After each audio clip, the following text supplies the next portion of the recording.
But right now it's like we're turning the deletion of technical debris. Yeah. How many colors are on it now? Okay. Okay, I think we are set as far as the camera goes. I know you've got some things sent over. And then we've got what to, so I don't know how you want to start ours or days that flew off of 26, which is what, how many? There's quite a few big basically, so I don't know, 10 probably. And then we have 12. So you tell me how you want to start. So you have the TAs and 12. You have 26 and you do have 26. We do have 26 as a team. Okay. We had any changes to it? Yeah, why don't we just use yours? We have a TA and I think a modified TA and I don't think. Okay. Then we'll do our payback as well. So do you want us to do 12 first? Because that's like a lot. It's a lot. Yeah. Okay. Matthew's going to have to help on this one.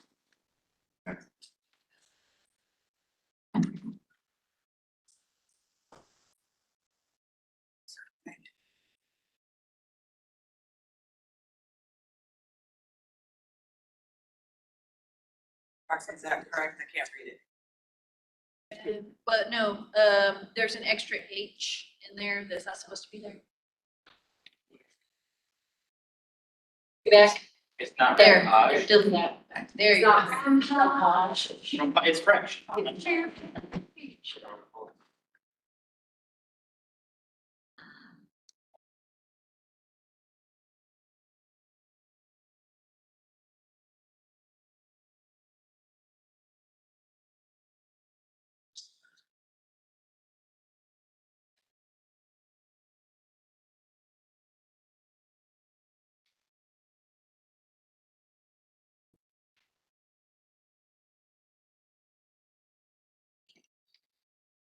All right.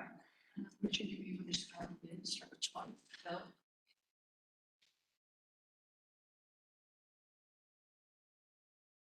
We got to divide and conquer, so I think Matthew and I will do 12, and Roxy will do the others. I'll do the 17 others. Yeah. Why is that? I don't know. It's okay, so. Oh, gosh. Okay.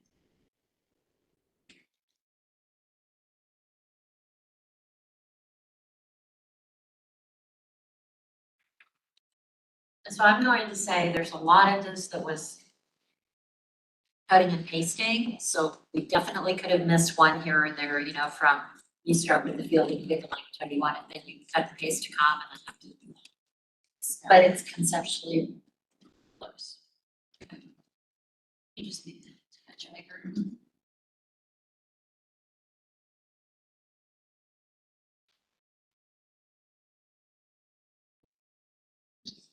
All right, yeah, there it is. Okay, so starting at the beginning, we're starting with things that are already green, which is good.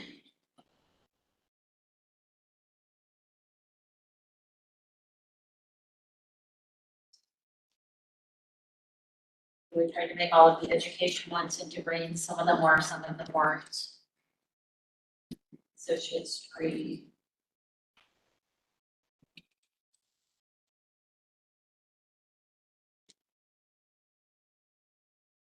Freshman is eligible. Are you? It's very good. That's okay.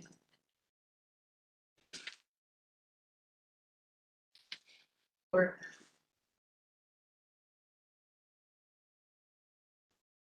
Yeah, so the first thing that we have is eligibility for captain, and this is what we had kind of discussed with you, but we said we wanted to stick with. And the way we did it is a total of 3 years, but what it is it remains open to each clinical specialist who's continuously held the classification in the department for 2 years immediately before the examination, and who has an additional 1 year of continuous service. So 2 years at given for city rate, and an additional 3 years ago. And then, so really the last part of it is how to count the days, really, and that's just, additionally, the promotional examination is open. Oh, no, this isn't how to count your days. This is the opening of it on the 90-day to extend the timeframe. Would fix it for the people who missed it last time, but it's not gonna fix it for the guy who has 92 days. You know, it extends it. It's our best shot at trying to at least expand it. And I think it's relatively predictable, as Chief Gardner has said, that there are classes, and so we should be able to make sure that there won't be anybody that's, you know, a due date mark. Because if it is, it's like 10 or 15. Increment left behind. Okay, so then, and then the last sentence is just how to calculate the 90 days. Let's make it a joke, so we'll do this.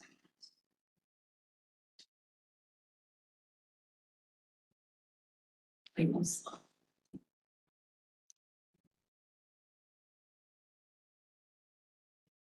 Okay, so then when you get to written examination, we tried to go through it with a fine tooth comb and find every little place where what we had talked about was still inadvertently left in there.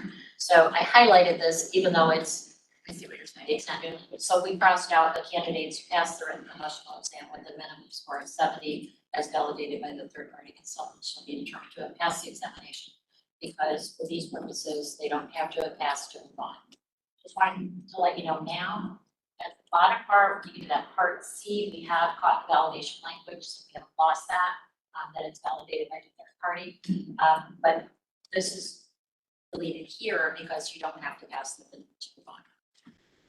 Then you'll see that at the very end of the sentence, all candidates having completed the written promotional examination shall proceed to the next step. So they have to have finished the written exam, but they don't have to have passed.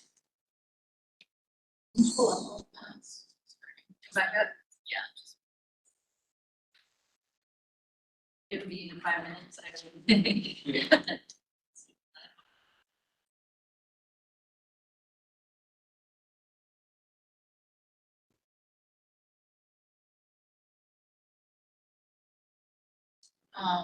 I think we can also just probably delete that last, all candidates having completed the written shall proceed. Because it's just, you know, the written and then the assessment center. Well, we were thinking, just to make it clear, since it is a change from the last contract where you didn't proceed, that's why we left it on there. It's just because it's a change. For people to really understand and get used to it, when they look at it at a glance, they understand it just because it's. And just not, you're right, Yeah. linguistically, it does not be there grammatically, but we just thought it was a change. Do you think there ever might be a case where they could do the assessment center first, and so we just don't want it to denote the specific order? It's just a thought. I don't think so, but Typically not, because the assessment centers take so much time to prep. to get the process started.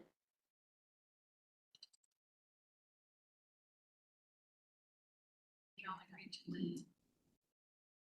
This was an agreement. Yeah, that was agreed before. Or that was their language that they proposed. We were agreeing to the Dean Assessment Center. We seem to have made it smaller again somehow. Okay, yeah. Okay, so in D. Oh, it's because it's taking so long. Yeah, in D on Assessment Center, y'all had come up with the, if it's rescheduled language, and we were fine with that. It's not showing the whole screen, they don't sharing. Yeah, that language there, so we turned back to green.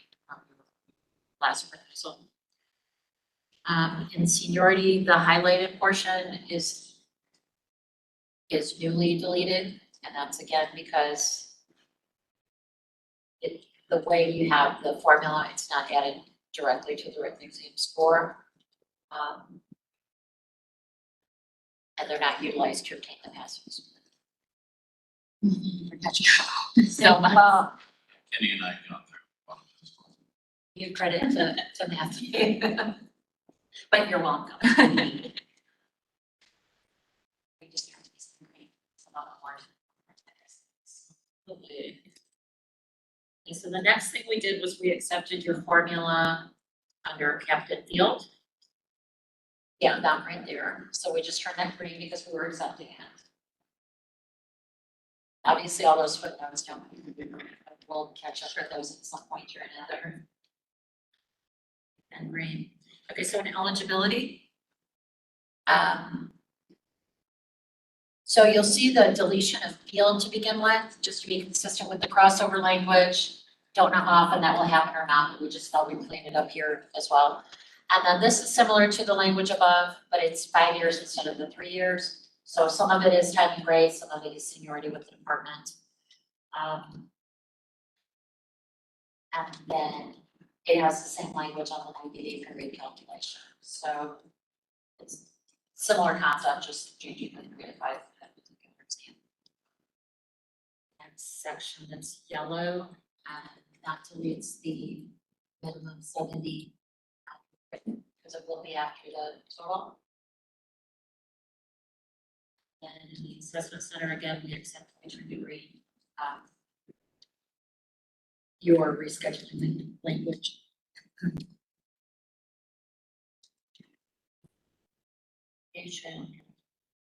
So then we accepted the formula for the commander field and turn that to green.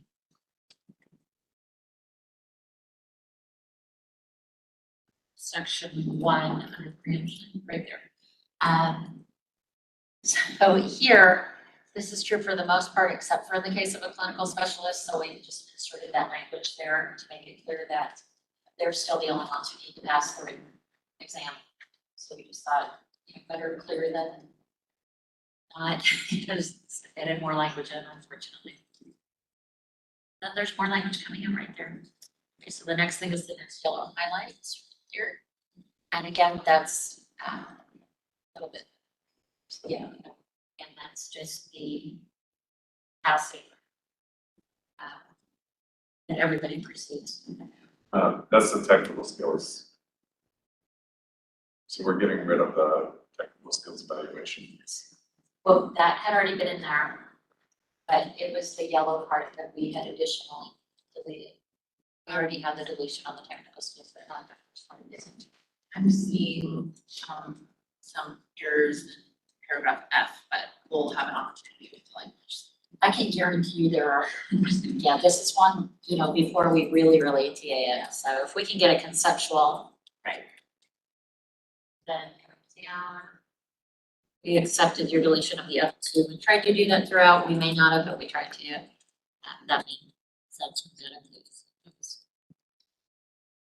And that was full stuff we'd agreed to under there. Okay, so these, without going through them, these are the same as above. Same for written exam. And here we tried to cut and paste each of the concepts and then switch out the term field for comp. It may not be perfect, so we need to all go over with fine tooth comb because there's no way it's correct. Let me just put it that way. It was our attempt to catch it. So let's keep moving, and then we accepted the same thing for the scoring changes, eligibility, exam. All of those should be there. It's done above.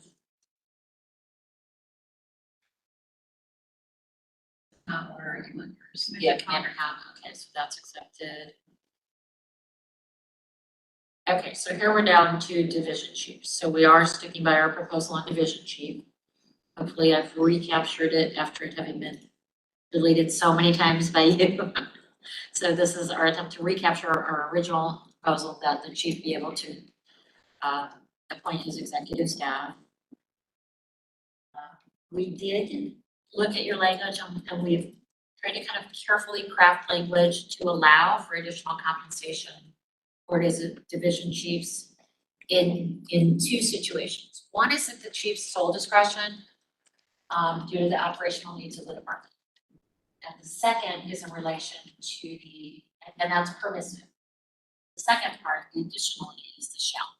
And that shall receive 1.5 times their hourly pay for assignments and direct response to declared local, state, or federal disasters if the chief or his designee authorizes such assignment in advance as such, or if he's approved a voluntary sign-up marked as eligible for sick pay. So if there's like a voluntary, meaning he needs to assign you into it, or it can be voluntary if the need is there and it's a recognized need. But this is conjunctive, so it's and only if such compensation is eligible for reimbursement, by the state of Texas or the federal government. Sorry, that's. What about the We did not include that. Yeah, that would be permissive above for the chief if operationally he thinks if there's a special event, that the vendor's reimbursing or not reimbursing. But just for the operational needs of the department, but we want to leave that totally at his discretion and not have any. We want to make it clear that it is permissive as opposed to just straight. Just one question on the language for the chief authorizes such as assignment in advance as such, is that in advance? He needs to authorize it in advance as being this. And were you able to go back and get a response just to why, like, this is for us a compromise to the chiefs getting overtime? And so is there a response as to why I wouldn't be eligible for those extra shifts that we're working? Well, you're not eligible per se because we believe they're exempt. And then The difference, fire. yeah, the difference between the fire department is that's a long-term contract that they have negotiated over years and specifically did something at some point to have bargained for that. We believe that our bargain on the table stands alone with how much money we're offering. And in conjunction with that, that the chief should have discretion there, but we're actually giving on this, we believe, substantially. This is not mandatory. We believe it's permissive under 143 as it is in fire. And fire, we've chosen to do it more than here, but here we think we're making a big. So that's.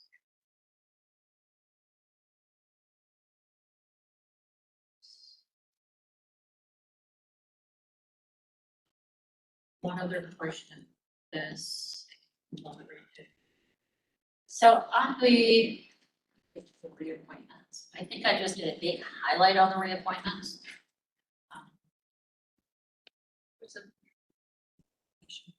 And that's just on what she has up, that's capturing the validation by the third party consultant.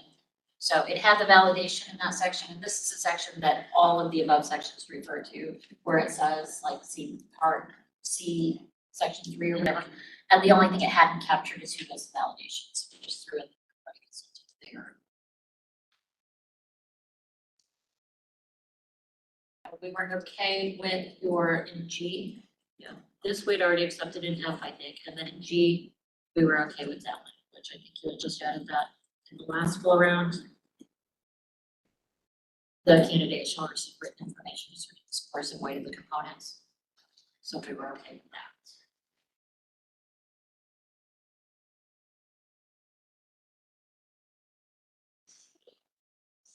Is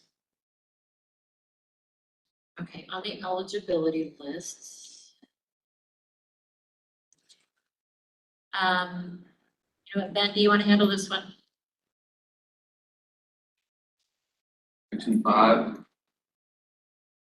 The eligibility list, if you go to B. So hang on a second.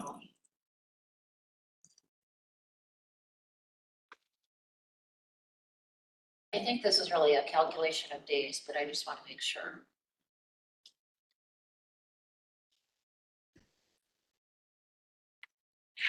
I'm sorry, this is what you crafted the other day, because you just left us. Oh, yeah, so you can see from our proposed language. B right here, if an employee is placed on an eligibility list with a contingency that will become eligible for promotion within 90 days after the administration of the written examination. Friends, the first day of the 90-day period should be calculated beginning on the day after the exam was administered. The employee will not be considered eligible for promotion until they meet the eligibility requirements as set forth in this agreement. Until the eligibility requirements are met, the provisions of Texas Local Government Code, section 43.06F do not apply. Okay, so yeah, so this is our way of capturing our immediate concept and being able to like really succinctly define it, so there's, 90 days, but it kind of ties it back to the 143 that she's very precise. And along with the next sentence as well, what happens, so if a vacancy occurs, and it's eligible yet, then it's to be exhausted. And we kind of discussed that in subcommittee, but I don't think we discussed it in the open session. Thank you, I wasn't clicking as to what that was, right? And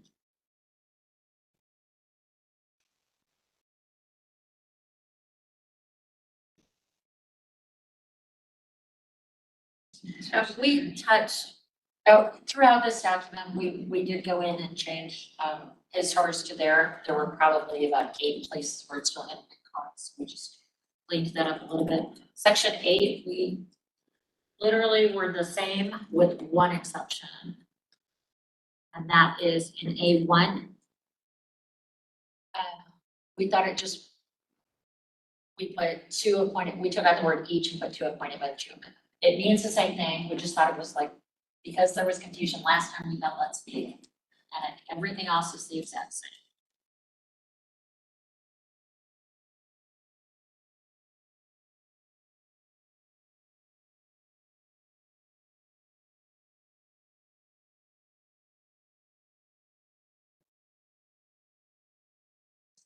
Yeah, and so for reappointments, I'm just gonna say we were at the end of our wits at this point and just highlighted it for discussion, what we say. We know that that's going to have some bearing on cost. I know that you have some questions on how you thought that fit in with the other, and I know you chatted with Katie about that. I didn't know if you wanted to talk about that or what your, how you thought. Yeah, our general thought is just that, the chief's, language was not borne as a cost, and our language was, but if somebody had separated, and then decided to come back, with all of the experience that they had, they would be eligible to increase their years. So it would also fall under the chief's rule, and yet we were bearing a cost for the reappointments, but not chief's. Does that make sense? Because ours is a subset within. I think I know what you're saying. Let me try to state it back to make sure I'm catching it. So in, I guess in Article 13 or 12, no, 13. Okay, for direct hires, where we're asking for up to 4 years, you're saying we're not costing that, but we're charging it against. For the reappointments. But if we didn't have this language, somebody who wanted to be reappointed that had 4 years of experience, the chief would put them up for 4 years. And so it wouldn't cost anything under Article 13 language, but for some reason y'all are saying it costs something under Article 12 language. Yeah, well, we're not charging you for our proposal. Yeah. But if we hadn't included it, it would have automatically gone that way anyway. Yeah, and I think there's one other concern that you and I had talked about, I think in subcommittee, and that had to do with, you know, if you have somebody who could fit in here instead of being reappointed, or if they've been reappointed prior to this last year, for example, they could quit and then slide it aside and be making more money than they are today. So that was the other consideration that we're looking at. So we're still looking at that. I just wanted to make sure that you had a chance to publicly give your answer on that. I don't know that we agree with you on your concepts. I just wanted to make sure that everybody can. Sure. But on this one, we're not. But well, okay. We're considering how that fits in. And then promotional appointments. It looks like you did what we said. I didn't put it in green because we hadn't had a chance to. Sure. I think that's, we spent so much time on the other part, which I, like I said, I can guarantee you is not completely. We all need to go through it again because it's so complicated, but I think conceptually, at least the top part of this document, I think we're all in agreement as once we can get it. With the exception of we're sticking by our years. So that is. What about the language about the, trainers and their education? We were okay. Whatever that is. Yeah. So, I'm sorry, I missed that. Yeah, we're good with that.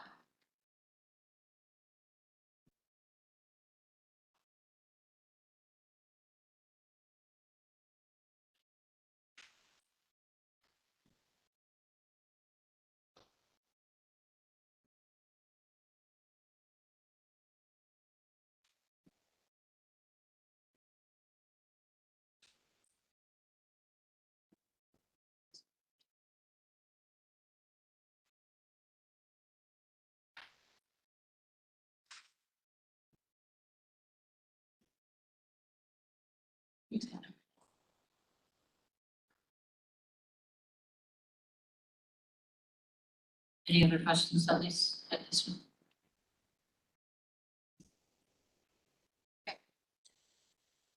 So that's where we are on 12. And then, do you want Roxy to proceed with the TAs or do you want to? Yeah, because the rest of ours are basically, are TAs too, but you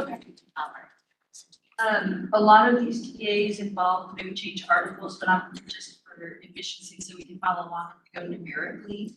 Except for you're gonna do 26 first, because every one of these hinges on 26. Right, So got if we have a mistake there, then you're not getting the rest. Okay. And I think we accepted it as is, but let's just make sure that we're on the same page on that.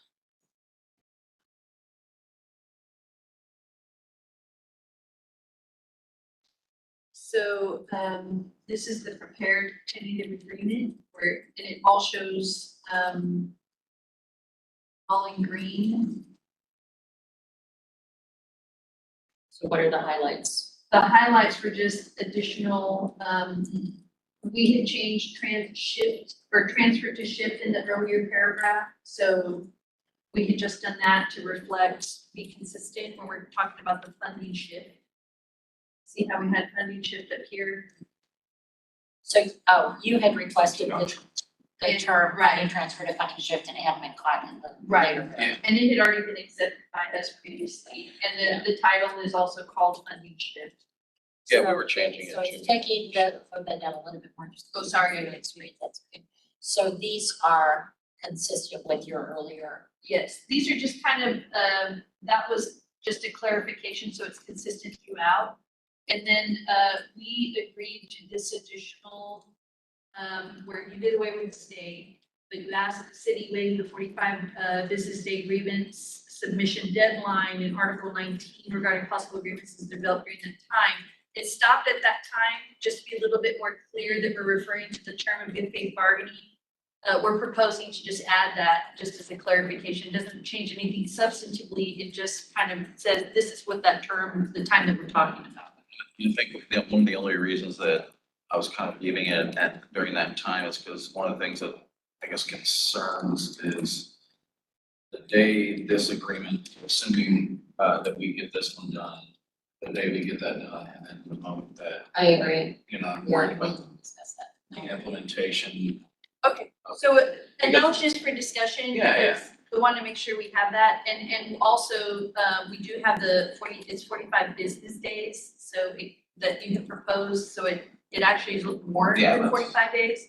So, Because I was, No, I agree. the first 4 months. Yeah, oh, back to right, the beginning. and that's the intent, so, Yeah. okay. The beginning of October. Yeah, that's, Okay. that was kind of the goal there. So we can take that out, and I think as long as we have the discussion on the table that we're, with the intent of what that time period is, and it relates to the entirety of the context of the article, I think we're good. Yeah. So, but yes, and when I say good faith bargaining, I did have the intent that it was from the time that the funding shift happened. Yeah, I think that's the. Yeah, those are ones. Yeah, okay. that have developed during that time after the funding shift for organization shift occurs through. Right, Yeah. okay, so that's the time period. So we'll go ahead and delete that, but I wanted to have that Yeah. discussion so we understood. And I think we're both on the same page. Okay, so that was Article 26. I believe that was the only big issue, was the taking away the stay, agreeing to the 45-day waiver. And everything else remained the same. And again, of course, we ask that you check our stuff, but we'll all check our stuff to make sure that you didn't miss something, because there were a lot of proposals going back and forth. Then you can go sequentially. Right, now I can go sequentially because there's a lot, and they'll go pretty easy.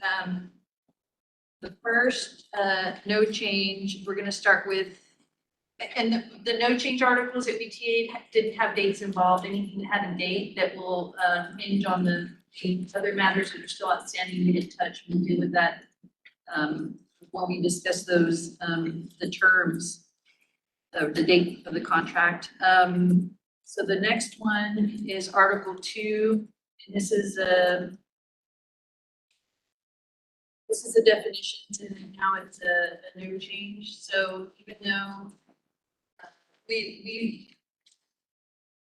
it says agree and agreed changes, there are absolutely no changes here that are, it's gonna be the contract language. What we have utilized is we utilize one document that we're trying to work off of, and we will make a comparison to the signed document to make sure that everything remains the same.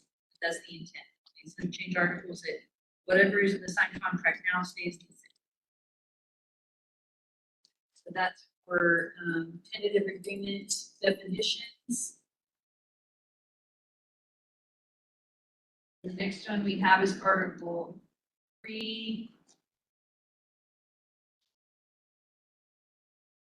Here, that's another tentative agreement with no changes to the recognition article, where the association remains a sole and exclusive bargaining agent for all uniform staff.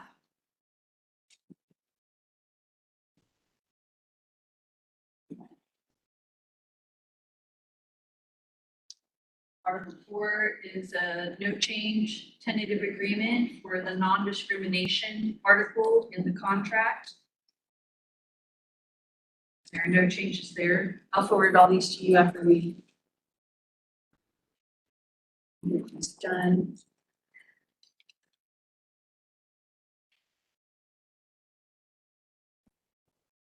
The next one I have is Article 14. That is one that does have changes. And here I prepared as a tentative agreement. Because we have accepted all the additions.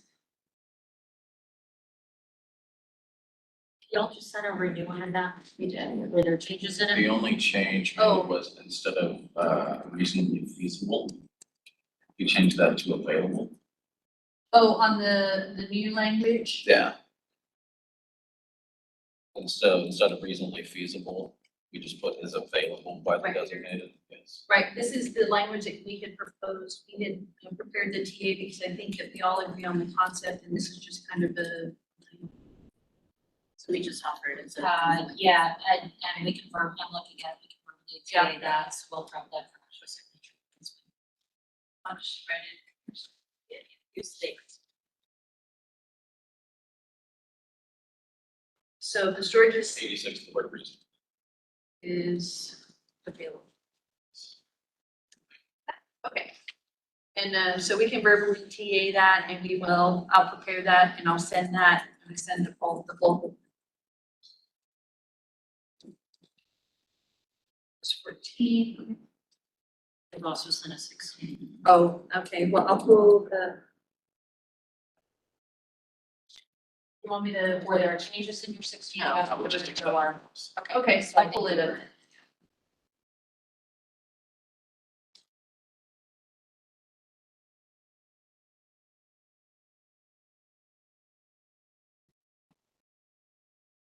I'll compare them to make sure that they're the same as the one that you sent over. But we agreed to, I think this language, that the chain of command has the ability to recommend such a suspension, but it doesn't diminish or infringe upon the chief's ability to terminate discipline. And then the language, it just mirrors the drug testing article. And that's in 2 places right here. And those were the only differences. I believe that they're all.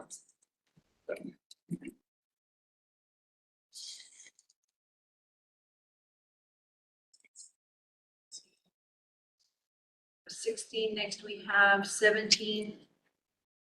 That's a no change article.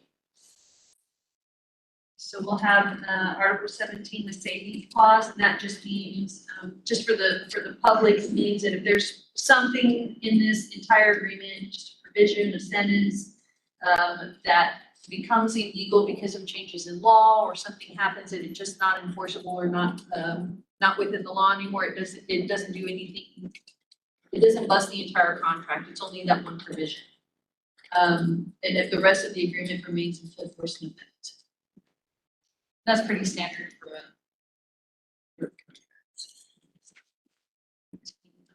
a. 18 we had tentatively agreed to verbally, but we had not prepared a TA on that. So I have prepared a TA and the association had sent over their tentative agreement, I believe, on July 17th. And so I went back and through that. A lot of them were the shalls to the wills. It was the scheduling rule and the scheduling rules right here. And then scheduling rules will be posted on the EMS department website. This is Oh, where we and given the- that example, yeah. And the scheduling report daily, and that was the example that we showed. I'll send that to you as well. 18. I have Article 20, management rights. That's a no change article as well. Maintains the management rights that are currently in the contract and have not been changed in the other provisions. Article 21, no changes to the work furlough article.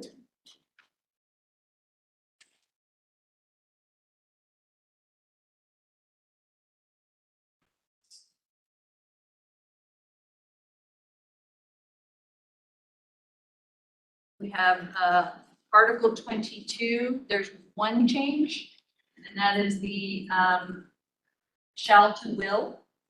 And Will to shall, I'm guessing. will to shall, excuse me. Yeah, I know, I used it. The will to shall. Y'all are so gonna appreciate this later. You know, Could pay off in dividends. it'll be like 6 years from now, I'll get this card in the mail. Dear Houston, You shall. thank you for, We shall thank you. we shall thank you. Today we had, Let's see, we have a couple more. Article 24 is a no change article. That is the notices, all the notice requirements for anything having to do with this contract remain the same. And the last tentative agreement is Article 25. This is also a no change article. This is the preemption of civil service and other provisions, basically stating that this agreement preempts the terms of civil service or other provisions that are in conflict with it. We have negotiated those changes. I believe those are all the TAs that I have presented, and we'll prepare those, the couple of articles that you had some changes to be discussed on the table. I'll make sure that's reflected, before I send them to you this afternoon.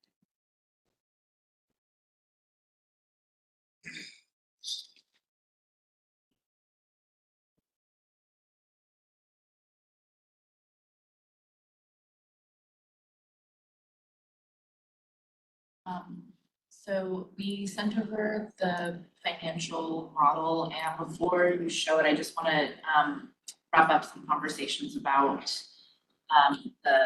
all of the different requests that we have for Katie to pass out. And so, because some of them, we talked to her about different methods, and so for ABL, I'm not sure if she brought back ABL to y'all, but I wanted to have a conversation with that. she mentioned it, but I'd rather. Sure. Yeah. So under her ABL's sheet, she costed, if we did half a person off half-time, that would be backfilled because that would be taking place of a regular staff person. It ended up being very, very expensive. So we discussed about just increasing the ABL pool instead of the new position, and she said that while the increase in the pool specifically to the number of people we have doesn't cost anything based on how we get there, but what does cost something is the backfill. And so we wanted to just highlight that for many of our folks, at least 3 of them are on our board are admin positions, so those are not backfilled. And also that, because we do selectively brown out units, that those are also not backfilled. And so we're just asking for a different costing method when it comes to that, because we don't believe they're all backfilled. And in fact, up to half of them are certainly not, so. So we've not put that in our costing because we actually believe at this time, if we give on the vice president, that the other ABL hours are not backfilled. We also just wanted to have a brief conversation about the ACS stipend. This is the communication stipend for dispatching Starflight. We found that that cost is actually borne in the interlocal. And so we wanted to have a conversation about, at least at the table, that if we can, you know, the specific amount is not specified in the interlocal, but we do know that all of our captains and commanders do dispatch Starflight. They've never received stipend for that. And we believe because it's in the confines within the interlocal, so at minimum, you know, we would be happy to work with the county on, it's a pretty de minimis cost, like maybe 10,000 at the most, into the interlocal, and then just wanting to have a conversation about that at the table, and see if y'all had any more thoughts. We obviously didn't have the expertise of Chief Gardner with us, and so I didn't know if that's kind of as sophisticated as our thoughts were on it. Yeah, I wouldn't say that any separate interlocal agreement, it doesn't come to the table, it's separate. I don't think the department's gonna have any problems generally working with the association on us, those sorts of things, but they're not, there's a contract. Those we can do that kind of city. Okay, it's a different mechanism. Yeah, and did y'all, and also, that was kind of our read that it is an interlocal, and didn't know if the amount, however, was subject to contract. So I don't know if y'all. I've never seen the interlocal agreement, I have nothing to do with it, don't know anything about it, but if you're telling me it's an interlocal agreement, that's my answer. But, I mean, that doesn't mean that we can't work behind the scenes with you as well to take a look at it, but I don't think the contract would be the place for it, whether the amount came from that.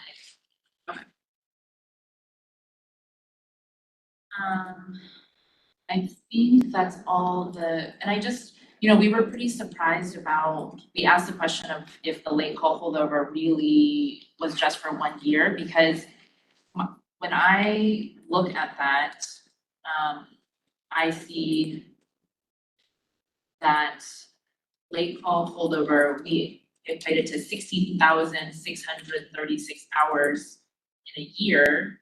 And so if you divide that by 365, I was pretty surprised that that meant that every day we have 45 hours late call holdover.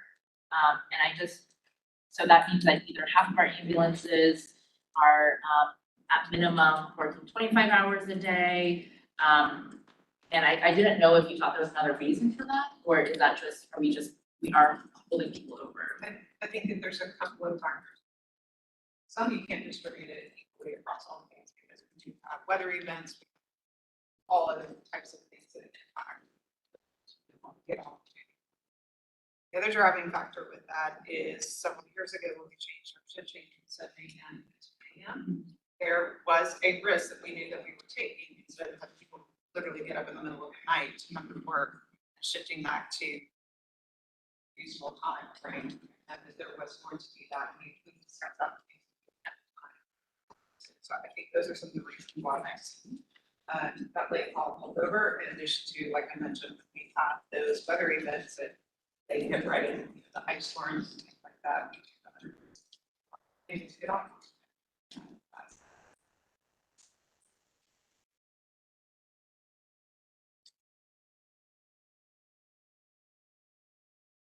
Okay, so I think that answered all of our questions.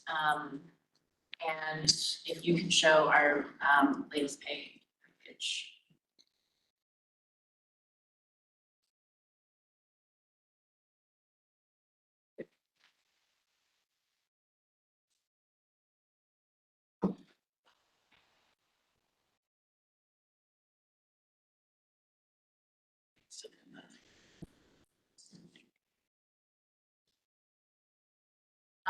So originally we had a pay package that came out to 36 million in base wages, and if you were to look at every stipend that was just costed out for us, which we, we didn't actually know how much any of that was, it comes out to about 11 million.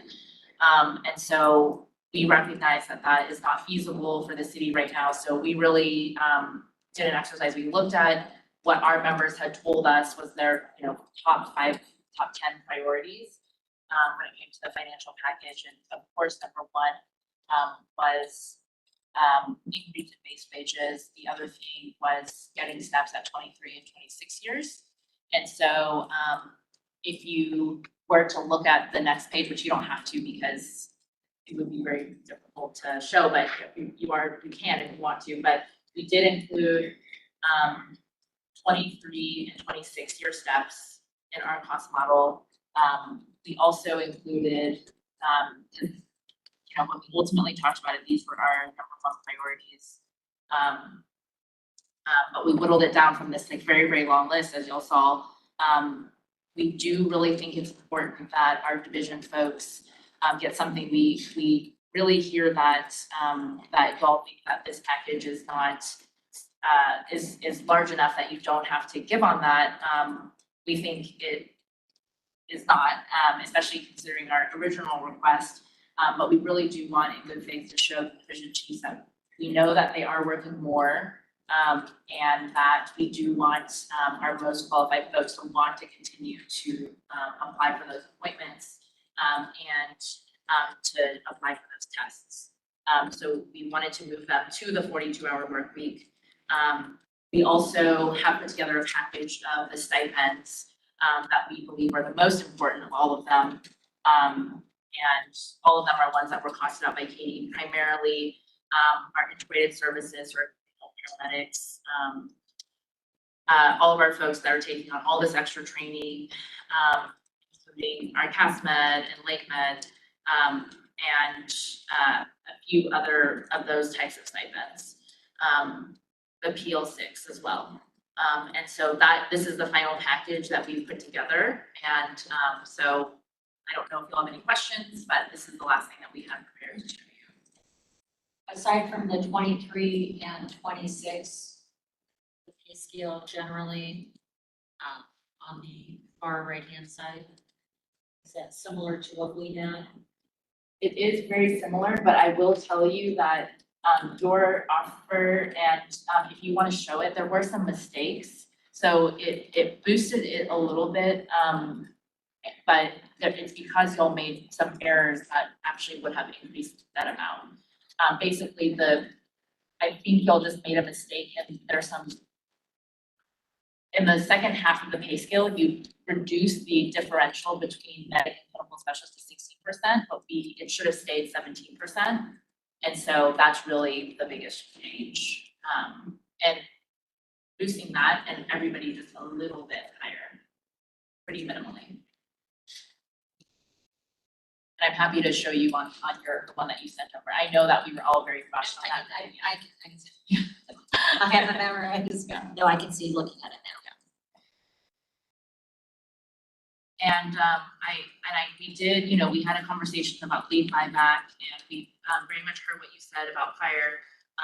We do think it's really important that we give folks an opportunity to reward them for, wanting to work and not using their sick time if they're not sick, and choosing to be at work. And so we do want to incentivize folks with a leave buyback program. And we obviously haven't sent over the language on this, it's on your side, but we just wanted to see conceptually if we put it at $300,000, we put it in 1 year so we kind of see how it goes, and also to cap it at 24 hours per person. And so that would provide everybody an opportunity, at least the majority of our medics, the opportunity to sell back some number of hours. I'm sorry, capped at what? 24 hours per person. Obviously, and they have to have a certain number of total hours in their bank, of course. So you can't have 48 hours and then still back. So we agree with your language about having a minimum of 192-hour bank. The other thing that we had talked to you about in subcommittee that we've not talked about at the table, and we've been thinking really, really hard about how to introduce use this because, I mean, we have met with you and Ed, basically from the very beginning about retirement issues. That's why the 23 and the 26-year steps are so important. But in addition to that, you know, we were really hoping that we would be able to get a 457 match. And we understood that that was not on the table at this time. And so we are putting in language that just says that us and the city will get together to talk about retirement feasibility and the possibility of enhancements, and thinking about a legislative strategy potentially. That does kind of look at all of the options, including a 457 match, including a 401, being similar to what the city council members are on. And obviously there wouldn't be a financial component to it, but we just wanted to just make sure that, you know, the city feels like that medics on ambulances can actually retire. And so we put together a task force, and I think that sometimes is a default, but it's the only one that we created, and we do feel very, very importantly that we have to show medics that it's possible to retire. Okay, so am I hearing that on the leave buyback and stipends and the 42, that y'all have language for those drafted? Well, for division to 42, it's just reflected in the pay scale. And then the leave buyback, there would just be one sentence that caps it at 300 in addition to the language that is already there. Does that make sense? Yeah, similar to how fires. Yes, exactly. Okay, because, well, the addition of fire is when you do that and have it that way for the year. Theirs is every year, it's a choice whether or not it's. So it's not there, it's renewed every year by the chief. So if he likes it, I don't know how it reads, but But it was costed out for 4 years, but then he could choose to just not exercise that. I don't recall when it was costed out. It's not anything brand new. If it was done, it was maybe done in 17. It could have been done a little before that. I don't know how they cost it, but it's every year. It's up to his discretion whether or not to renew it.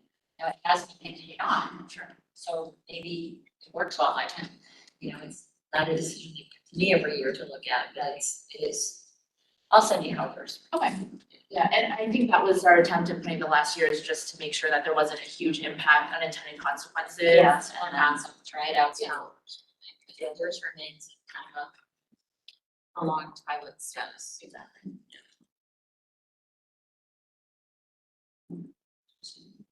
Any questions?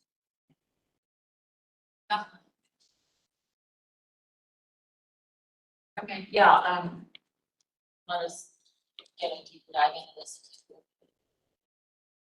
And among our team, we did decide that, we felt comfortable, so we have a board meeting on Thursday, we felt comfortable postponing it, if y'all want to meet Thursday morning, because I think we had talked about absolutely Thursday afternoon, but now, you know, we should come Thursday all day, so it's up to you. We haven't posted all day, right, starting at 10, and the rooms from 9. Let's just do that. Okay. It's a great idea. Okay, so aside from us sending things back and forth, I think, are we done for today? Can we get anything more done today? I think there's a lot to sink in on both sides, probably. Yeah. Let's call it a day, and we will see you. We'll probably see you at 9 Thursday morning, but we will see you in Here. Actually, Thursday is downstairs. Okay. So we'll see you on the first floor at 10 a.m. Sounds good. Thanks, guys.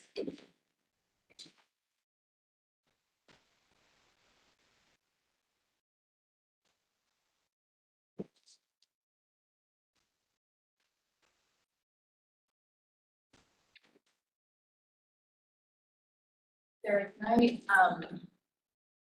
gonna wrap stuff up with my team about 5 minutes, maybe we can chat about the Thursday plan. Yeah, and I'll be around in my office. Okay. Or to the other room.